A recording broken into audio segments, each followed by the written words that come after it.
Hello everyone, welcome back to my YouTube channel. In today's video, we will understand what is the meaning of data collection in research and also explore its main sources, primary and secondary data. By the end of this session, you will have a clear picture of how data is gathered and why it's important for research. So let's get started. Introduction to data collection. Data collection is one of the most important steps in any research process. It is the way researchers gather information that helps them answer their research questions, test hypotheses, and reach conclusion. Without accurate data collection, the entire research may lose reliability and credibility. Meaning of data collection. Data collection is a systematic process of gathering relevant information related to the study. The main purpose is to support decision making, validate findings and draw insight. For example, अगर मैं एक study कर रही हूँ जिसमें मुझे impact check करना है कि जो एक्सरसाइज है उसका लोगों की मेंटल हेल्थ पर क्या इम्पैक्ट पड़ेगा, इसके लिए मैं क्या करूँगी, इन्फॉर्मेशन कलेक्ट करूँगी उन लोगों से जो कि एक्सरसाइज करते हैं डेली बेसिस पर और जो नहीं करते, उन दोनों से मैं क्या करूँगी, डेटा कलेक्ट करूँगी. डेटा मीन्स इन्फॉर्मेशन कलेक्ट करूँगी मैं उनसे. अब उसके लिए मैं प्राइमरी सोर्सेज का भी यूज़ कर सकती हूँ और सेकेंडरी सोर्सेज का भी यूज़ कर सकती हूँ. तो इट मीन्स डेटा कलेक्शन क्या है, डेटा क्या है, डेटा का मतलब है information.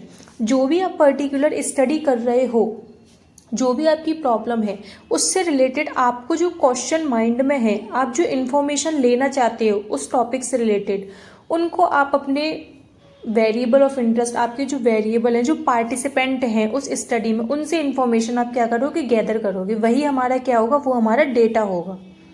Data means information. Sources of data collection. There are mainly two sources of data collection, primary and secondary. What is the meaning of primary data? Primary data is collected directly by the researcher. It is known as first-hand data because in this researcher collect original information and it is specific to the research problem. For example, if you are studying eating habits, you conduct your own survey of 500 pupils instead of relying on old report. कहने का मतलब ये है कि primary data जो होता है वो ओरिजिनल डेटा होता है जिसको रिसर्चर खुद कलेक्ट करता है. ठीक है, खुद अपने एफर्ट्स पुट करता है उसको कलेक्ट करने के लिए, इसलिए इसको फर्स्ट हैंड डेटा बोला जाता है. Primary data methods. There are many methods of primary data: survey, questionnaire, interviews, structured and unstructured, observation, experiment and focus group. What is survey and questionnaire? Example: asking 1000 people through Google form about their shopping habits. Interview. Example: HR interviewing employees to understand workplace stress. Observation. Example: a teacher observing student behavior in class. Experiment. Example: testing how a new teaching method affect exam scores is called experiment. And focus group means discussing new product design with a small group of customer is called focus group. Advantage and disadvantage of primary data. Primary data is very accurate and relevant, but at the same time it requires more time, efforts and cost compared to secondary data. क्योंकि जो primary data होता है वो researcher खुद collect करता है और जब हम कोई काम खुद करते हैं तो हम अपनी तरफ से यही सोच कर करते हैं कि वो काम हमारा क्या होगा, अच्छा होगा. हम अच्छा करने की कोशिश करते हैं. ठीक है, इसलिए ये जो डेटा होता है वो रिलायबल होता है और स्पेसिफिक होता है और हमें इसमें इन्फॉर्मेशन जो मिलती हैं वो हमें वही इन्फॉर्मेशन मिलती है जो हम गैदर करना चाहते हैं. क्योंकि हम लोगों से वही क्वेश्चन पूछेंगे या तो क्वेश्चनएयर में, इंटरव्यू में, जो हमें हमारी स्टडी के अकॉर्डिंग, हमारी प्रॉब्लम के अकॉर्डिंग क्या चाहिए. लेकिन इसकी डिसएडवांटेज क्या है, ये टाइम कंज्यूमिंग है. अगर हम कोई सर्वे करवाने बैठे हैं, फॉर एग्जांपल मुझे बैंकिंग सेक्टर्स के लोगों से डेटा कलेक्ट करना है, तो ऐसा तो नहीं है कि मैं जितनी भी क्वेश्चन है उन लोगों को सेंड करूँगी वो सारी मुझे फिल करके भेज देंगे. तो उस प्रोसेसिंग में मुझे टाइम लग जाता है. लाइक उसी तरीके से मैं लोगों का इंटरव्यू करूंगी तो वो एक दिन में तो कंडक्ट नहीं होगा ना। जैसे कि मुझे 500 लोगों से डेटा कलेक्ट करना है तो उसके लिए मुझे टाइम देना पड़ेगा, हो सकता है 3 से 4 महीने लग जाए मुझे डेटा कलेक्शन में, और कॉस्टली भी होता है क्योंकि अगर मैं ऑफलाइन सर्वे कर रही हूँ तो मुझे क्वेश्चनर प्रिंट करवानी पड़ेंगी, लोगों के इंटरव्यू के लिए प्रॉपर प्लानिंग करनी पड़ेगी, इसलिए ये क्या होता है, कॉस्टली होता है as compared to secondary data. Meaning of secondary data. Secondary data means second-hand data that is already collected by others, often for different purpose. Researchers use this type of data to save time and cost, and it provides a good starting point for research. For example,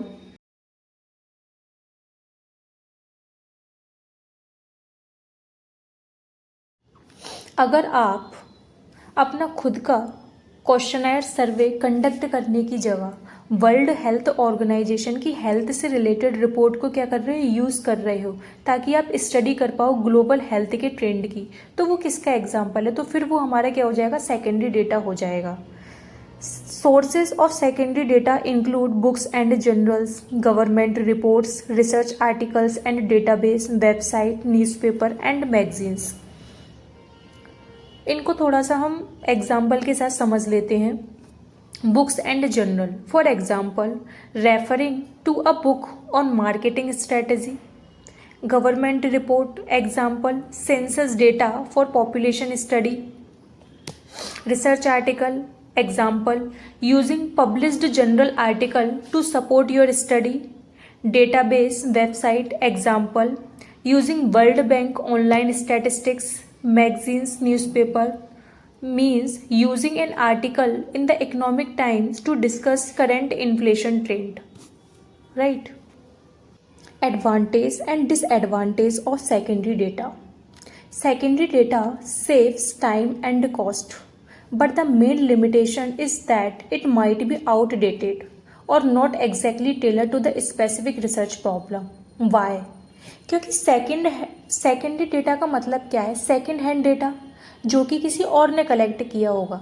अब जब किसी और ने collect किया है तो उसने वो डेटा अपने अकॉर्डिंग कलेक्ट किया होगा, उसकी जो प्रॉब्लम है, उसका जो पर्पज़ है स्टडी का, अपनी नीड के अकॉर्डिंग किया होगा, तो वो फिर आपकी नीड के अकॉर्डिंग कैसे हो सकता है। दूसरा, आपको अगर वो मिल भी जाएगा तो हो सकता है कि वो आउटडेटेड हो, पुराना हो, क्योंकि मोस्ट ऑफ द स्टडी में जितने भी रिसर्च पेपर्स होते हैं वो ज़्यादातर रिसेंट स्टडीज़ की बात करते हैं, लेकिन आपको जो डेटा मिल रहा है वो हो सकता है आउटडेटेड हो, है ना।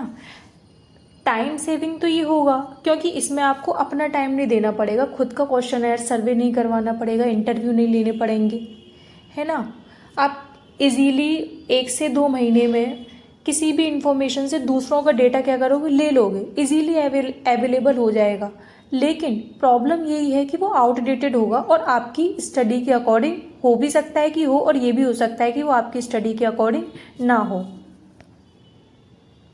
Comparison primary versus secondary data. This table highlight the key differences between primary and secondary data.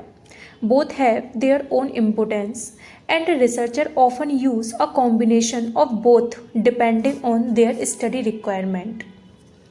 Features: the source of primary data is researcher, but in secondary data is external sources. Cost: in primary data cost is very high and secondary data low cost. Time: primary data is time consuming but secondary data is easily available, quickly access. Accuracy: primary data is high accurate but the secondary data is very maybe less reliable. Conclusion: to conclude, data collection is the backbone of any research. Primary means original, specific but costly. Secondary means pre-existing, quick and less costly. Both essential for effective research. Primary and secondary data both have unique roles to play. Choosing the right mix depends on your research goals, budget and timeline. Both primary and secondary data are important for research. Why? For example, a market researcher may first read government trade report. It means first they use secondary data and then conduct a customer survey. It means then they conduct primary to get the full picture. That's why we can say both primary and secondary data are useful for good research study. Thank you so much for watching this video. If you found this video is helpful for your research study, so you can appreciate me by like, subscribe and share. Thank you so much.